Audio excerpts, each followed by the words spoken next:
Juneteenth, also known as Juneteenth Independence Day, Freedom Day, or Emancipation Day, is a holiday in the United States that commemorates the announcement of the abolition of slavery in the U.S. state of Texas in June 1865, and more generally the emancipation of African American slaves throughout the Confederate South.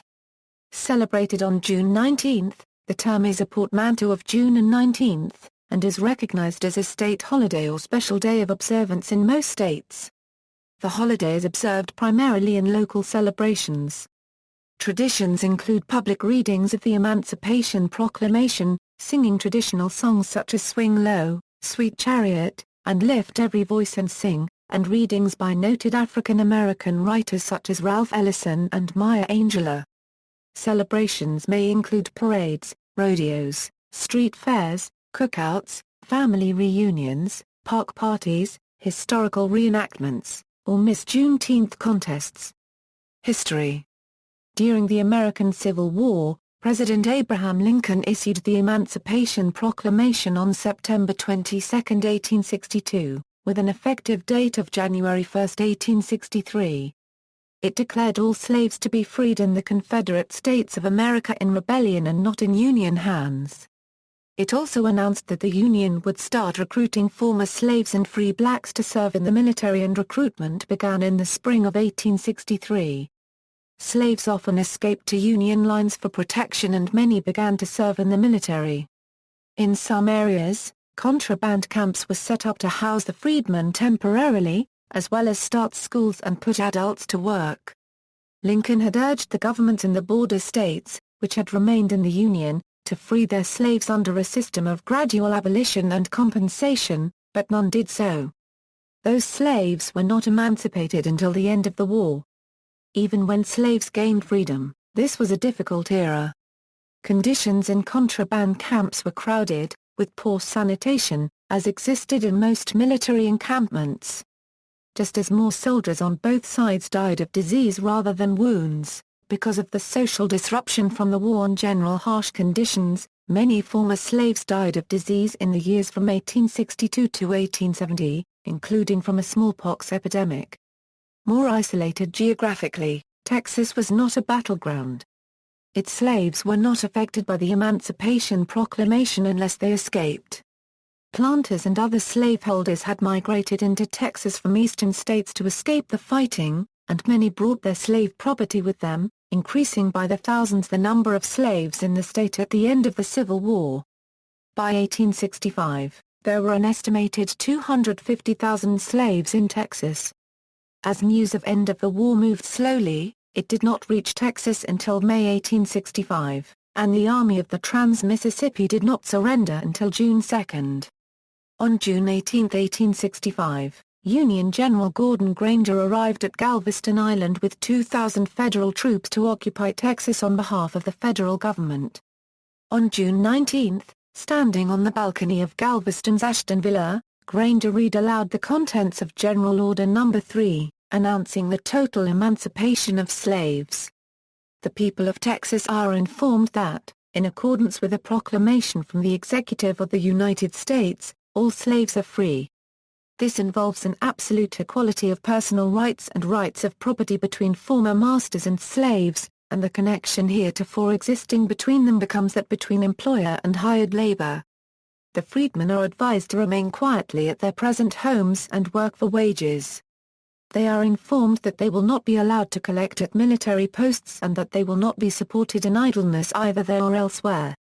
Former slaves in Galveston rejoiced in the streets after the announcement, although in the years afterward many struggled to work through the changes against resistance of whites.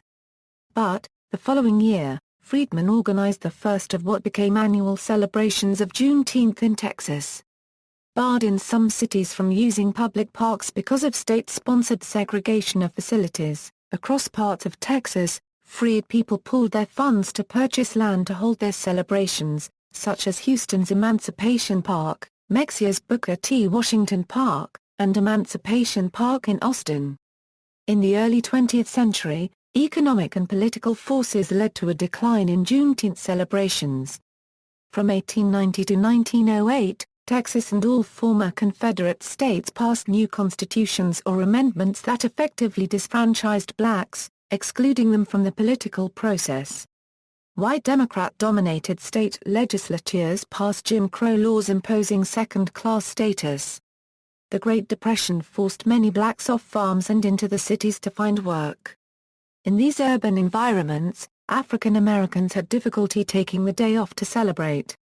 From 1940 through 1970, in the second wave of the Great Migration, more than 5 million blacks left Texas, Louisiana and other parts of the South for the North and West Coast, where jobs were available in the defense industry for World War II.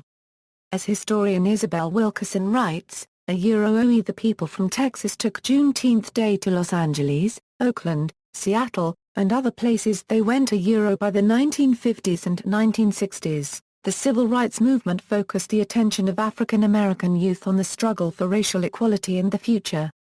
But, many linked these struggles to the historical struggles of their ancestors.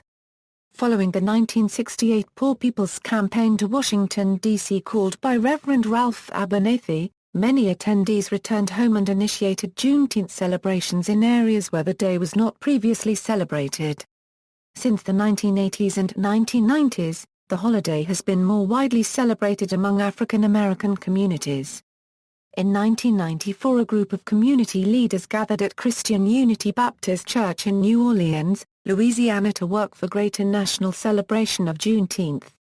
Paul Herring started a neighborhood celebration in Flint, Michigan in 1994. As he said, "This is our day to be happy." Juneteenth informal observance have spread to many other states, including Portland, Maine, in part carried by Texans.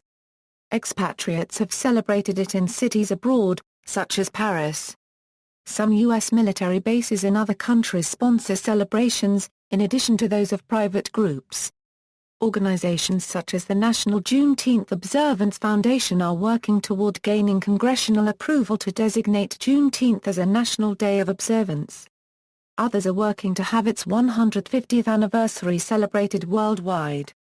Official status: in 1980, Texas was the first state to establish Juneteenth as a state holiday, under legislation introduced by freshman Democratic State Representative Al Edwards. The legislation was opposed by African American Representative Clay Smothers of Dallas County, who declared the holiday fraudulent, and belittled the observance as ceremoniously grinning and bursting watermelons on the Capitol grounds. Juneteenth is a partial staffing holiday. State offices do not close, but some employees use a floating holiday to take the day off. Public schools are not affected because they are already into summer vacation by June 19. By 2008, nearly half of U.S. states observed the holiday as a ceremonial observance. As of May 2014, when the Maryland legislature approved official recognition of the holiday, 43 of the 50 U.S. states and the District of Columbia have recognized Juneteenth as either a state holiday or ceremonial holiday, a day of observance. States that do not yet recognize it are Arizona, Hawaii, Montana, New Hampshire, North Dakota, South Dakota and Utah.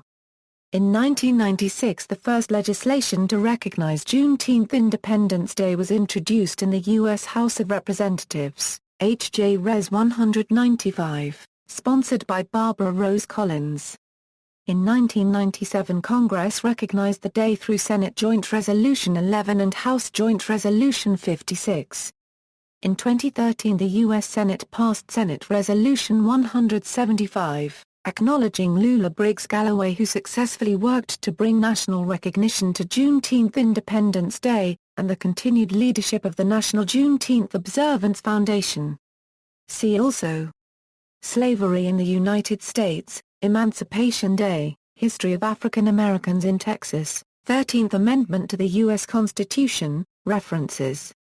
External links: Juneteenth History, website for Juneteenth Worldwide Celebration. Jennifer Schuessler, Liberation as Death Sentence, New York Times, June 11, 2012, Berkeley Juneteenth Festival, 2014 Celebration, Juneteenth in United States, Juneteenth Worldwide Celebration, website for 150th Anniversary Celebration.